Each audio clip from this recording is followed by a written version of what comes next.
Welcome to the new Cyber Frontier, bringing you the latest news on the local Colorado economy and initiatives that focus on the development of cybersecurity economics. You don't have to be a computer or cybersecurity expert to get plugged in. Your host, Chris Gorog, brings it straightforward, asks the tough questions, and brings the cyber world to a level of understanding for everyone. Chris is personable and opens up with our guests on the issues we all would like to see addressed. You can find us on the web at www.newcyberfrontier.com. Now join our host as he introduces the topic for today's New Cyber Frontier. Hello, my name is Abe Thompson. Welcome to New Cyber Frontier. Our podcast today is a special opportunity as we sit with a local business leader. I'm sitting in for Chris Gorog, your regular host. I'm podcasting from the Colorado Springs campus of SecureSet Academy, where we do cybersecurity bootcamp training in both the core technical and in the hunt skills arenas. So today we have with us Mr. Gene Sanchez, who is the president and owner of Zeknes. Welcome. Good morning. How are you? Wonderful. It's a wonderful day here in our beautiful hometown of Colorado Springs. Can you tell us a little bit about Zeknes and what keeps you busy over there? Well, actually, we are a voice, video, and data systems integration company. What we do a little bit different than most is we're not just IT people, we're just not phone people, we're just not video surveillance or things of that nature, or even doing systems administration or mid-range. What we do is bring it all together and we make it talk. Excellent. Integration is key, and that kind of speaks to, I think, what a lot of us value inside of the cybersecurity industry. So definitely a lot of cross-pollination.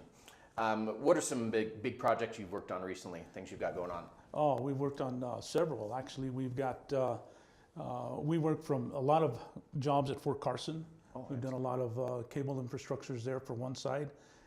We've gone from there to working a lot within the arena of mid-range platforms. We do a lot of work here locally in town with companies that require just to put new mid-range servers in place. A lot of video surveillance is really a big thing. That came into us almost like by default. We weren't even expecting it. Oh, interesting. Only because, because we talk about video within what we do as a living as Zeknes, but I didn't expect it to blossom and bloom the way it did, because a lot of the video surveillance side requires networking. Oh, positively. And actually, there's even more to that we're starting to find out, but we're just barely getting a handle on the video surveillance side is what we're doing. So yeah. Now, with that concept of not just being a this, that, or the other, and your commitment to integration, what types of folks are you looking for when you're putting together sort of a team for a particular job? Who are you hiring out there? We like to have people that have firsthand core disciplines and accountability. Excellent.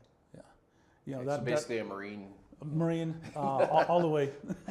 We'll get to that later for our listeners, but bottom line is that what we're after is people that as we begin to build this new synergy, because that's really what's happening to us in technology, and I'm actually really excited about it, because if you think back, and I'm gonna date myself now, but that's okay.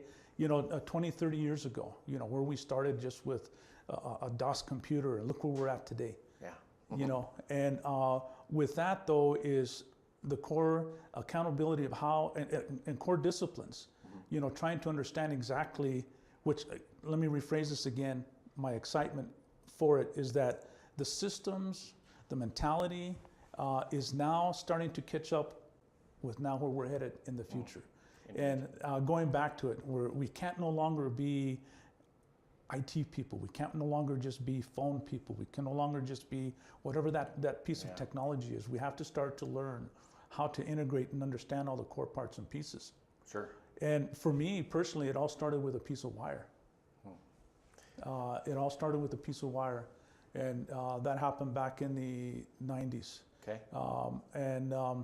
Believe it or not, and I'm going to go back to the type of individual that we're talking to here in a moment. Sure. And what I'm hoping to see with not only a vision that maybe myself or many others could have had in technology or in the industry, but what has to be set in place today. But with that piece of wire, I worked at MCI for over 15 years after I got out of the Marine Corps, actually. Yeah. And I started out in the central office piece. I took the first job I could take anyway, but you know how that goes. Yeah. And but because of visionaries such as McGowan and many others within the company, they allowed us to create. And before you know it, I ended up building the MCI facilities down the street from us. I don't know, off of Garden of the Gods and 30th. Oh, sure. Yeah. And prior to that, we had ACD, phones, ThinNet, Ethernet, token ring. Remember now? Oh, yeah. You know, all these different parts and pieces, but we had to provide that connectivity piece to the end user at that cube or that office space. Sure, sure. So, yeah. Well, and I love hearing what you said about the leadership that you were under allowing you to create. And is that something that you foster at ZECNAS with your folks? You better believe it. It's got to be fostered, because you can't just, you got to have some kind of form of creativity. Sure. Yeah. And that's, you know, that in and of itself develops more creativity and more diversity. And so you're not just at ZECNAS. I mean, you're obviously a local community leader. Tell me a little bit about your relationship to life skills. Oh, life skills. I am one of the founding members, along with Chief Lou Velez and Judge Gilbert Martinez, Steve Shuck, and there was others, but now those are the folks that are pretty much left on this board. But the core ingredient to that was, at one time, it was a vision of, or understanding that, hey, you know, Latinos in the community, young Hispanics, they're dropping out at a massive high rate. So we were all concerned about that. So that's kind of where it started to head in that direction. But little did we know that it affected more than just Latinos.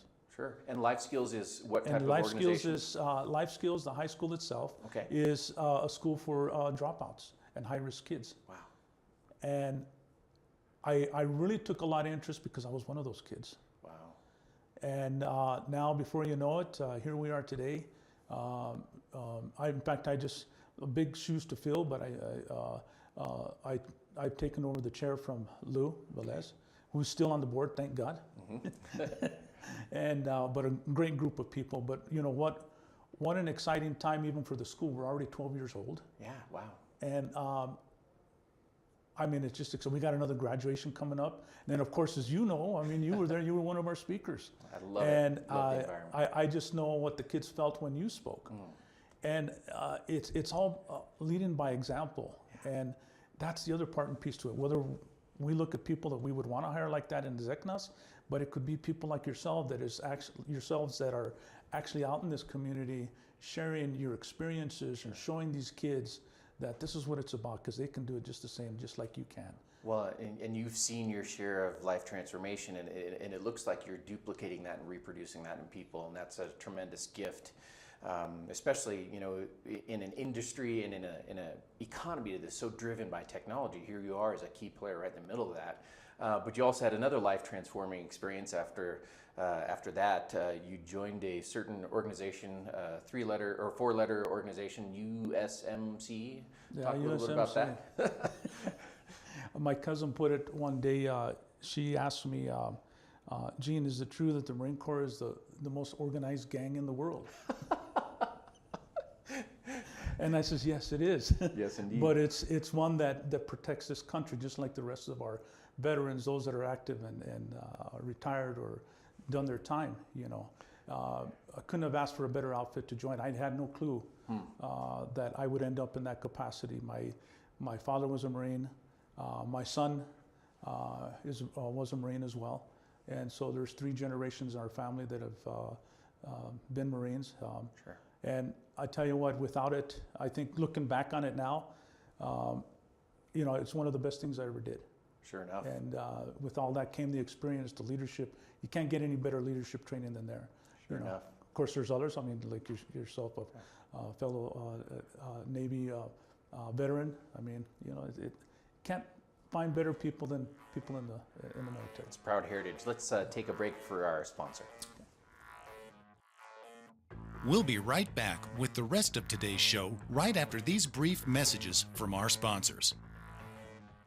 Cyber Resilience Institute helps build strong cyber communities designed to prevent members from attack. Like building a neighborhood watch, it takes coordination and a sharing community to protect our identities and valuables in the virtual world. Typically, we hear that organizations know they need to do something to protect their cyber assets, but don't know where to begin. Let Cyber Resilience Institute help your community create an action plan. Cyber Resilience Institute will build your community or business marketplace so that it is designed to support a collective cyber defense. Contact them for more information at cyberresilienceinstitute.org. And we're back with our guest, Gene Sanchez, the president and owner of Zeknas Incorporated. We were talking about the value that you gained from being part of Uncle Sam's Misguided Children, the United States Marine Corps.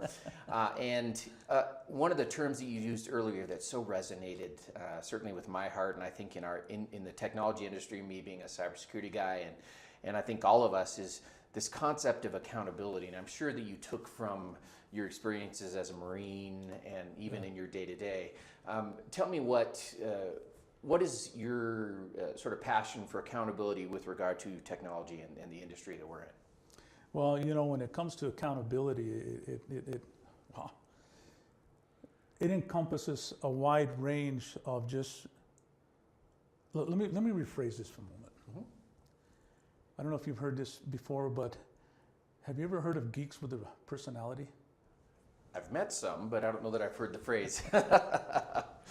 Well, part of it is accountability is being able to firsthand be able to interact and present yourself. We're going to go back to the to USMC, right? Those four letter words, but it's how you present yourself to another individual, because we're so hidden behind technology. Yeah. And we've lost a lot of that interpersonal communication one with the other. Sure. And you have to be able to communicate, and that starts with that's your first core sense of accountability, to be able to communicate clearly and in a friendly fashion with your colleague, and more specifically with your customer. Sure. Because when you talk about accountability, a lot of that comes with customer service. Yeah. We've lost our core sense of customer service. That's accountability. Yeah. We've lost our core sense of being able to truly keep within technology a map. Okay. Of knowing exactly where we started and where we've ended up, to be able to present that even to a client, or to it could be to one of your superiors, your boss or whatever. They're asking you for certain information.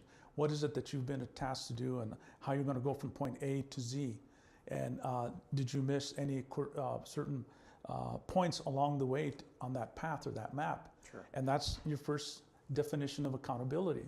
Sure. Start point, end point. What do you do in between? Are there digital tools or sort of solutions that have enabled a more effective way of keeping that map and keeping that data in order, in your experience? Discipline. Yeah. Core sense of discipline. And mapping means taking notes. Mm-hmm.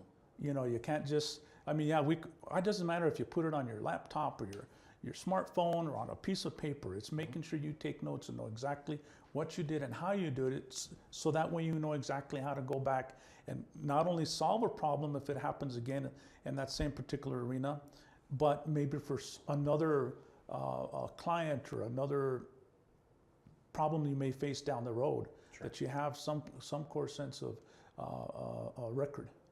So as we look at sort of the technology age, I think of especially these handheld devices that are in the hands of everyone. What would you say the state of our soul is right now with regard to technology in this country? I went to a movie one time with my girlfriend, and we're sitting there talking. And I'm pretty sure you've noticed this just the same. How many people do you actually see talking? They're all embedded into that little phone that they got. Nothing wrong with it, because I'm a technologist. Mm-hmm. And everything that I see in technology, people will say, well, I like this versus I like that. Somebody invented that. So as an inventor myself, I'm okay with whatever's out there. But sometimes, when you let that control you, then, you got to, how would I phrase this, is that we can't let it take us over. Sure. How would you help someone strike a balance? What principles help us strike a balance in that regard? Oh man, that starts at home. That starts at home, you know. And we're going to go back to life skills for an example, you know, where some of these kids don't have a home, or for that matter, if you look across the board, when you go, my daughter is an assistant principal, and some of the things that we've shared, and of course, Amy, your sister, I mean, sure, she can tell you just the same, you know, where they're homeless. But then you've got kids that are at home and they give them everything, and then what do you got? You've got that phone that sits right in front of them. So, you know, that's where it's got to start. Sure. But on the same token, you know, how do you apply it for those of us that are adults? Well, you know, those are core disciplines as well. So, Sure. you know, it's maybe through your school. Yeah. You know, how you share that, you know, and how you can help some of those bring balance to it too. Well, it's interesting that you say that, because one of our key curriculum here is called security culture. And what that's about is, you know, soft skills and some other things, but it's also about being a leader in your organization to establish a culture of security. Part of security is accountability. Part of security is protection of data and whatnot. And so we try to train folks toward the ability to lead in that realm by example, really. If you've got these industry leaders, you've got small business owners out here, and in a moment we'll talk about your view on how to establish a good accountability culture in a technological organization. But right now, let's go to our sponsors. We'll be right back with the rest of today's show right after these brief messages from our sponsors. Over 3 million data breaches happen every single day. That's over 2,000 records being compromised every minute. So often, we focus on securing web data access. But what if the attackers are already inside, having gained direct access to your storage through data management software? When it comes to communications that go directly into your storage devices, make SNIA your first line of protection. SNIA's conformance testing limits outdated communications that are known to be used by attackers. It works continuously behind the background to make sure your storage is protected. To find out if your data is truly secure, visit our website at www.snia.org/cybertest. And we're back with Mr. Gene Sanchez, who's the president of ZECNAS, and we were just getting to sort of an opportunity for you to convey to a business leader how they might, especially in a technology-centric organization, how they might implement and sort of not enforce, but build a culture of accountability in a technical organization. Well, you used the term just a moment ago, and I think that's important across the board in whatever we as, from a humanistic perspective, should be doing anyhow, and that's setting the example. Okay. You know, setting the example piece means, you know, how, you know, my grandpa used to say this to us all the time, especially when we'd leave the rancho back in the valley. Siempre me decía, pórtate bien. And he was saying, you know, you basically better set the right example for the last name you carry. And so with that, I say, you know, within our cultures, and it doesn't have to be just in our industry, it's any industry. And it's us as individuals, it's how well we present ourselves to others, and that's the example that we set. And that's that professional aspect of it. Going back to the accountability, you know, how we treat not only each other, but how we specifically treat our clients, and then more specifically, using our knowledge to be able to deliver, because part of that is delivering. You have to know how to deliver your product, and either you know what you're doing or you don't.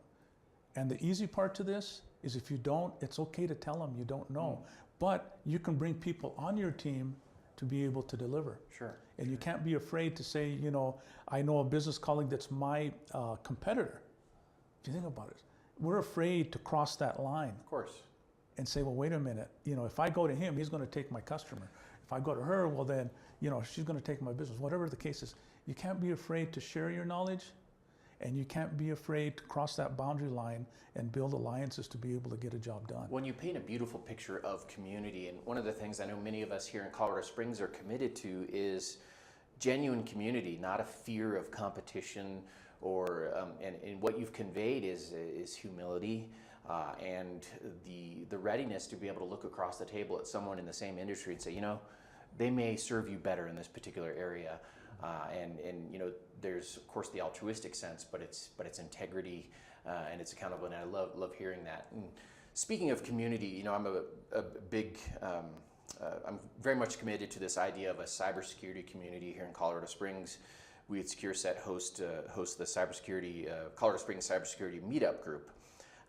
But the idea of community is very precious to you. Of course, you came from Esprit de Corps, you know, with you know, Semper Fidelis in the Marine Corps, and you also just recently, when you were sharing a story about, I believe your grandfather, you shared about, you know, you used your native tongue there and spoke some Spanish to me. Tell me about your commitment to the Hispanic community here in the region, and some of the places you're involved to help move your community forward as part of the larger Colorado Springs community here. Sure.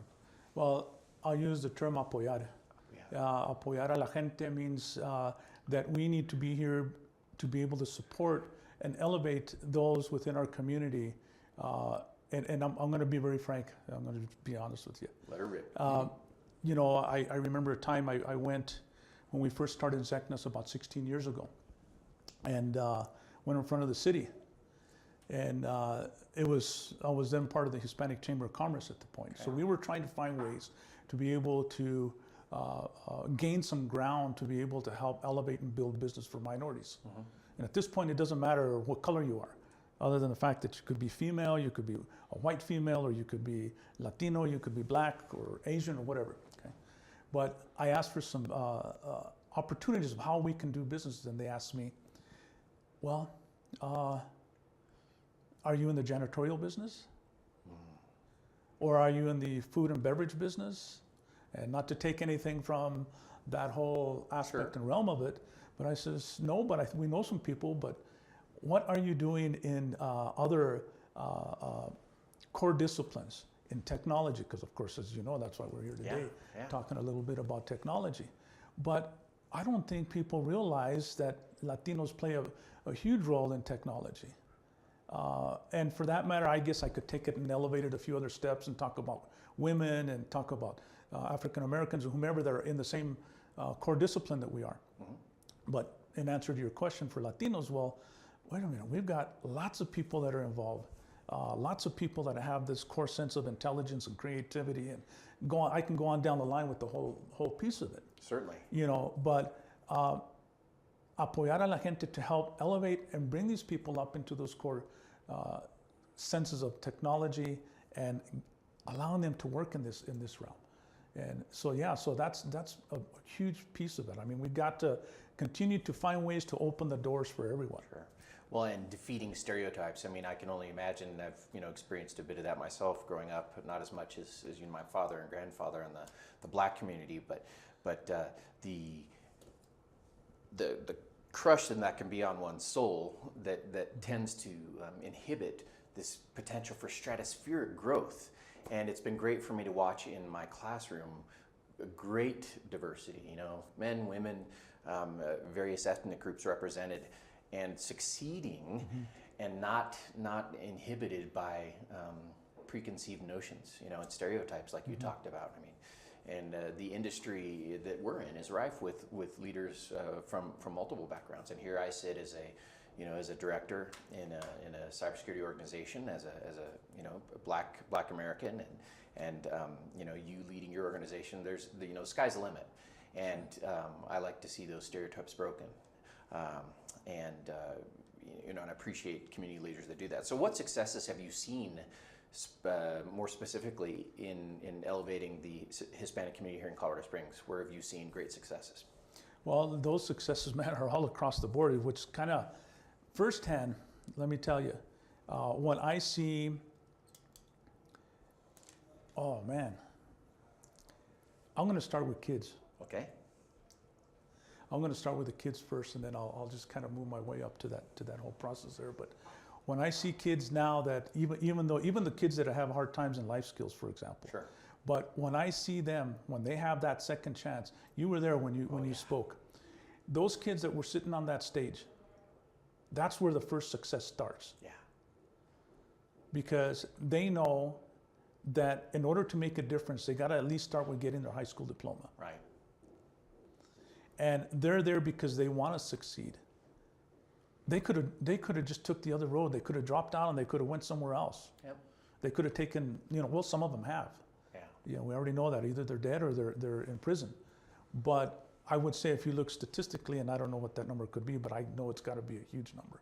To watch these kids say, wait a minute, I've been through what I've been through, but I'm not going to give up and I'm going to keep moving. That is the first success. Sure. Well, and for each life that you've been involved in seeing a transformation, the statistic is 100%. 100%. Right? And to watch these folks on the staff make that happen, we're just the guys in the background, just trying to make sure like we were talking about earlier, trying to open a road, cut a path, even if we have to cut a new one, so that they can get through as easily as they can. Sure.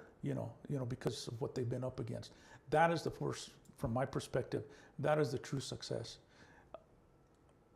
Across the board, doesn't matter what ethnic background you are. Sure. Business-wise, business, whether it's a business like mine or many others, the sky's the limit. Sure. But I firmly believe the biggest success is our youth. If we don't take care of them, there's no way, or if we don't help guide them or setting the example, there's no way that we're going to get them to be entrepreneurs. We're not going to get them to be directors like yourself here at SecureSet or wherever that may be, because we've got to make sure that we help these kids out. If you had, for instance, your life skills student body sitting in our podcast audience today, and you were speaking specifically to information technology, cybersecurity, sort of the telecommunications industry, what things would you tell them they need to start doing right now in order to succeed technically in this business area? Keep an open mind, okay, for starters. With that, stick to the books.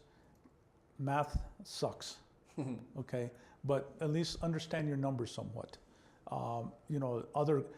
Other pieces to it is your core discipline. Core disciplines and being able to follow directions. And when you're troubleshooting, especially in the world that I'm in, we design things, we build things, but when you get into troubleshooting, people give up pretty quickly. Yeah. They walk away from it, but you can't give up. And if I'm talking directly to the life skills kids, or any kid for that matter, you never give up. You start at A and step it out till you get to the last point. And once you get to the end, which may be Z or whatever that is, you've accomplished the task. Excellent. In terms of the technological industry, what do you think, or where do you see us maybe in 5 years, technology-wise? What are going to be some of the big changes you would foresee based on your experience? When I thought about this, I went back and I spoke about the wire here a moment ago. Well, if you recall, we had all these different parts and pieces all over the place, right? And we still have them to some extent. But a side note, I got to know more about wiring than what I wanted to know. Meaning that we were able to put 7 different medias on the same cable. I think you know where I'm going with this. And what happened then is that what I saw at that moment in time is that, wait a minute, I got to deliver, and some of it was on coax, thin net, category 3 wire, for lack of a better term at that time, because they really didn't have any categories at the time. Yep. And before you know it, you had all this stuff that everybody needed at the desk.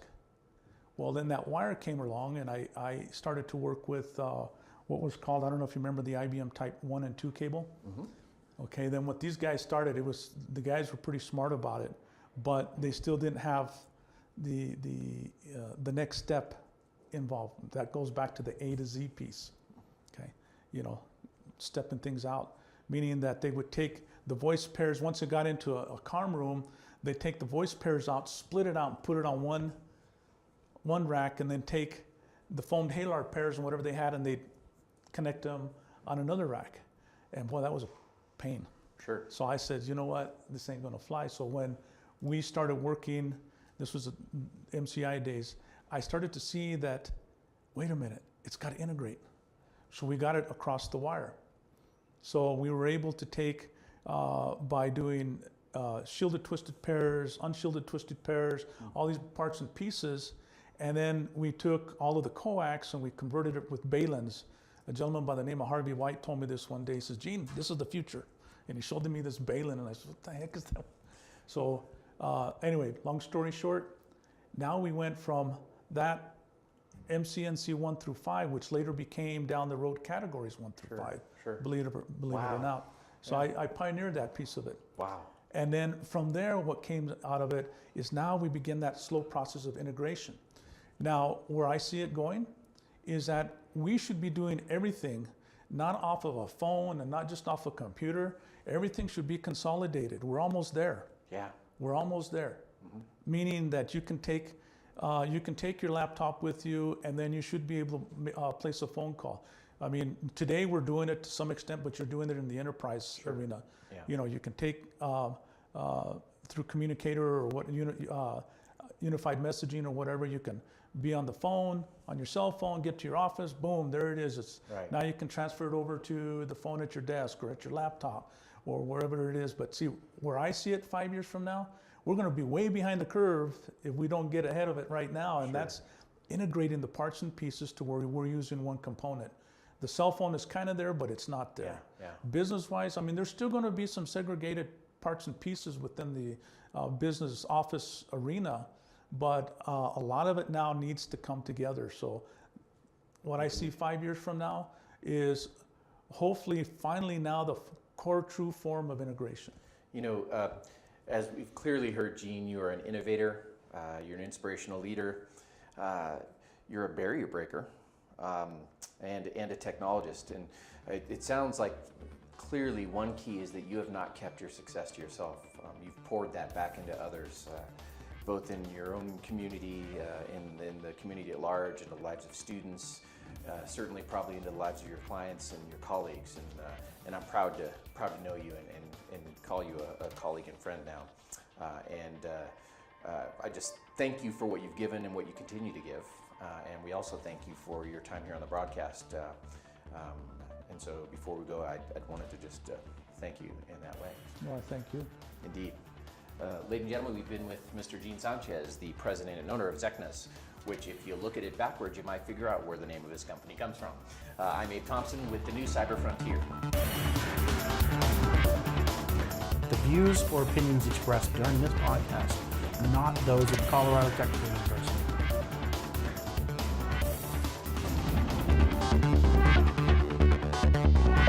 We hope you have enjoyed this episode of New Cyber Frontier. Remember to get involved. Often we think that someone else will handle privacy and security in the virtual world, but you are the only one truly in command of your virtual fate. Join our mailing list so we can keep you informed of breaking news and new releases. If you have an idea, if you have a question that you would like to hear answered, or if you want to get involved with our efforts, reach out to us at newcyberfrontier.com. We also encourage you to visit our sponsors' links, as they are the ones that really make this show possible. I want to thank each of you for supporting the show, and we look forward to seeing you back for the next episode of New Cyber Frontier.